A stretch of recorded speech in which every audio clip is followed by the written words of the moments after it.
Company आहे ती पण डेटाची सेवा त्याचे मार्केट रेंज डिटेक्टर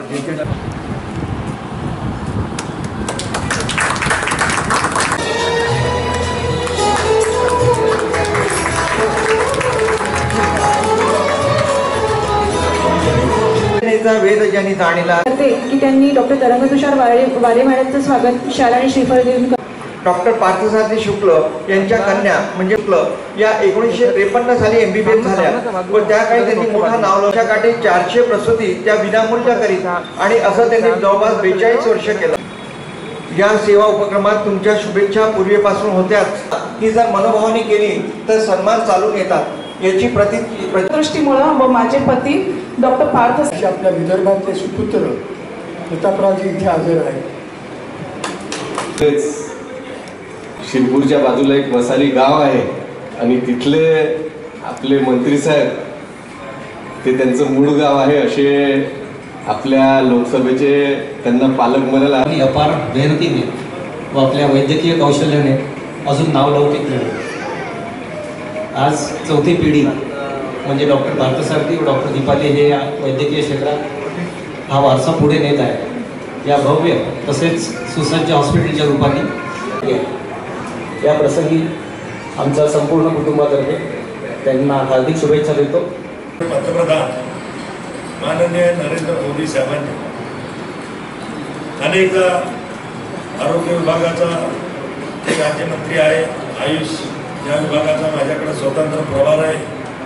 आणि सातत्यानं ते आमच्या बैठकामध्ये सांगत असतात की या देशामधला कुठलाही गरीब रुग्ण केवळ उपचार करता आले नाहीत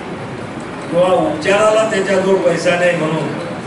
तो आपली जीवनयात्रा वेळेच्या आधी त्यांनी संपवली असं होता का?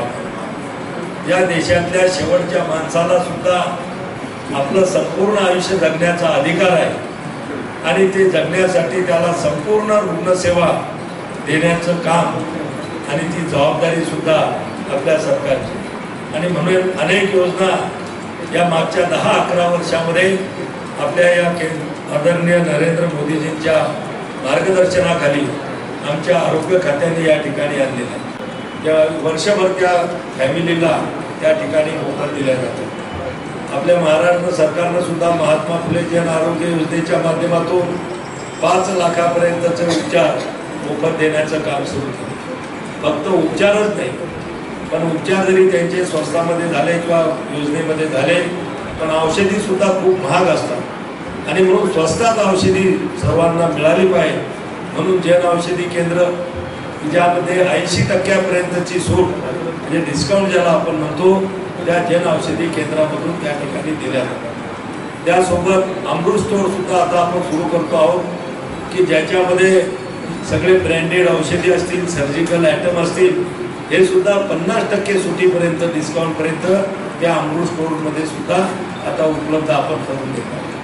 अशा अनेक योजना आणलेल्या आता मागच्या वर्षी आपल्या पंतप्रधानांनी पुन्हा एक नवीन योजना केली आणि घोषणा केली की आमच्या समाजातले जे 70 वर्षांच्या वरचे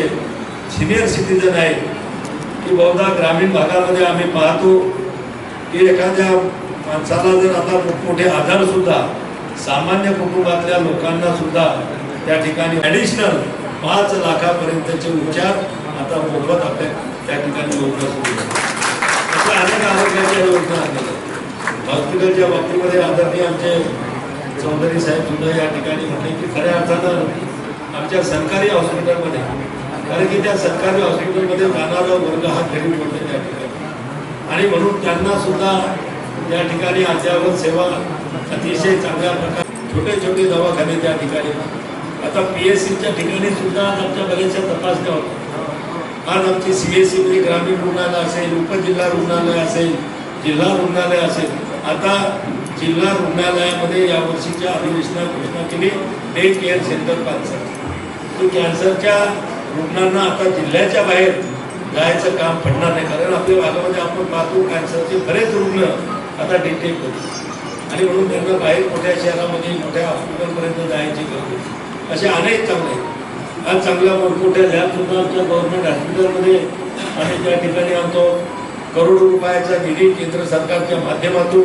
त्याला दिला जातो आहे की आमच्या सगळ्या चाचण्या झाल्या पाहिजेत। आजही ग्रामीण भागामध्ये 30 वर्षांच्या वरचं वय असणाऱ्या महिलांचं मोफत स्क्रीनिंग चालू आहे कॅन्सरच्या संदर्भात। आज जागतिक पातळीवर टीबी निर्मूलनाचा जो त्यांनी गाईडलाईन दिलेली आहे की 2030 पर्यंत टीबी मुक्त जग झालं पाहिजे, ही WHO ची गाईडलाईन आहे। पण आपल्या पंतप्रधानांनी 2025 मध्येच भारत टीबी मुक्त करायचा म्हणून मोठ्या प्रमाणामध्ये आयुर्वेदाला सुद्धा आपण जगामध्ये नेतो। युनानी असेल, होमिओपॅथी असेल, सिद्ध असेल, योगा नॅचरोपॅथी असेल, या सगळ्या आयुष मंत्रालय पूर्वी 2014च्या अगोदर आपल्या देशामध्ये आयुष मंत्रालयच नव्हतं। आरोग्य विभागामधला एक छोटासा विभाग म्हणून कुठंतरी तो चालत होता, दुर्लक्षित होता। पण मोदी साहेबांनी स्वतंत्र आयुष मंत्रालयाची घोषणा केली आणि हे त्यांचा आवडता विभाग आहे। जातीनं ते आमची विचारपूस काय चाललं, कसं करताय, काय करायला पाहिजे याची सातत्यानं माहिती ते घेत असतात। आणि यांनी 1860 साली वैद्य म्हणून रुग्णसेवेचा